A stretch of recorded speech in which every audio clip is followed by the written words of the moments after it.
Благоустройство города является одной из главных задач руководства Гагрского района. Так власти инвестируют в будущее и подтверждают факт целевого использования средств. Кроме того, благоустроенные города работают на свой престиж. Они привлекают туристов и дарят чувство комфорта жителям. В Гагре продолжаются работы по благоустройству тротуарных зон вдоль центральной трассы. Одновременно ведутся работы на проспекте Арзенба, улицах Демиржипа и Сухумское шоссе. В работах задействовано 7 подрядных организаций. Работы по благоустройству пешеходных зон были начаты еще в 2021 году. В рамках этого проекта были проведены работы по улице Абазга.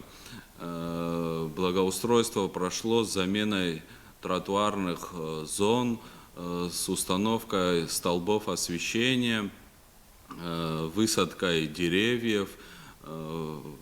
Следующим этапом там будет высадка пальм. Они уже были закуплены. В кратчайшие сроки они придут к нам и будут высажены. В нашей центральной части и озвученная уже Абазга, то с начала работ было выложено уже более 24 тысяч квадратных метров брусчатки. Это на сумму свыше 132 миллионов рублей. Денежные средства выделены из районного бюджета. Нужно также отметить, что активное участие в благоустройстве города принимают и предприниматели, которые приводят в надлежащий вид зоны, прилегающие к их объектам. За что им большая благодарность. Было выложено свыше 6 тысяч квадратных метров брусчатки.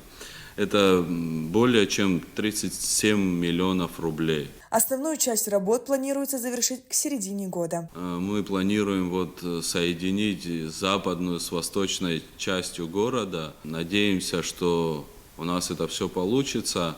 Сталкиваемся в основном с сложностью, что деревья разрослись у нас очень сильно. И корневая система поднимает тротуары.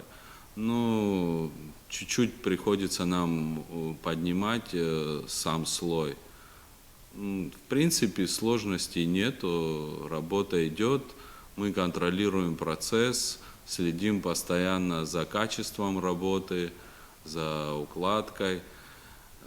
Я думаю, что при таком количестве подрядных организаций работа кипит прямо в городе. В планах у администрации района благоустроить тротуарные зоны от Жойкварского моста до села Псахара. Сария Кварацхеля, Музафар Астанов, Тимур Кове, Абхазское телевидение.